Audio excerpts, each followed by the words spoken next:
Okay, so this is my haunted house project. Me and Chase Womack did that, and I'm going to be going over the slides that I did in this project real quick. So the first thing that I did was childhood fear.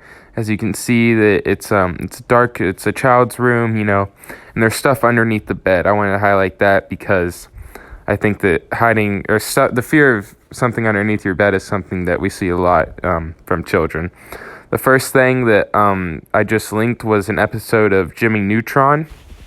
In this episode, there is a puppet that comes to life, and this puppet Jimmy actually created, and it ends up wanting to suck Jimmy's dad's brain from his head into the puppet's head so that he can become something real. I think that this really highlighted childhood fear because the puppet's creepy. He's doing weird stuff. He's doing it to his dad.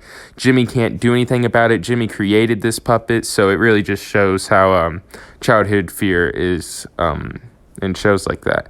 The next thing that I linked was that clown, and it takes us to a Google Docs, and in that Google Docs I just kind of explained what I thought childhood fear was and what authors use. So I said authors use imagery because if something looks even the slightest bit creepy and a child will create fear around it. Imagery is the use of something's appearance to generate emotion. So yeah.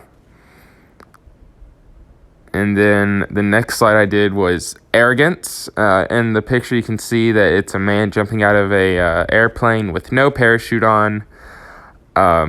Pretty arrogant if you ask me. The thing that I linked first was The Boy Who Cried Wolf. I think this story really shows how someone can become arrogant and cocky so that they want to play pranks on people and stuff because they think that whatever they're doing is completely harmless. No harm is going to come to them through what they're doing.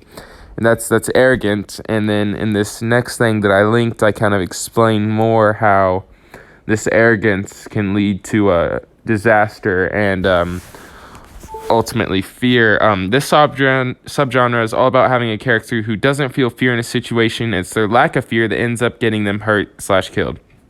What's so scary about this genre is that something bad is going to happen to them. There's absolutely nothing you can do about it. Like in The Boy Who Cried Wolf, the boy is very cocky, so he likes to pull pranks on people. He says the wolf is coming when there actually never is one. He becomes arrogant because he thinks the wolf will never really come until one day it does and it eats him. That is pretty scary to me.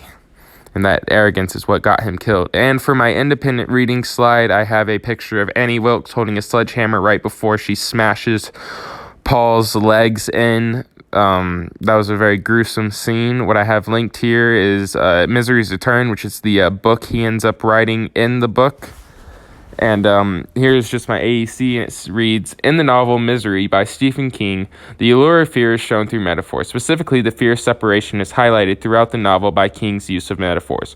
For example, the main character, Paul Sheldon, is horrified of being off his medication. This quote, the pills were the tide. Annie Wilkes was the lunar presence which pulled them into his mouth. King uses this metaphor to show even though Paul does not want to be around Annie, he still needs her for his pills, and his fear of separation from the pills is greater than that of the danger that Annie poses to him.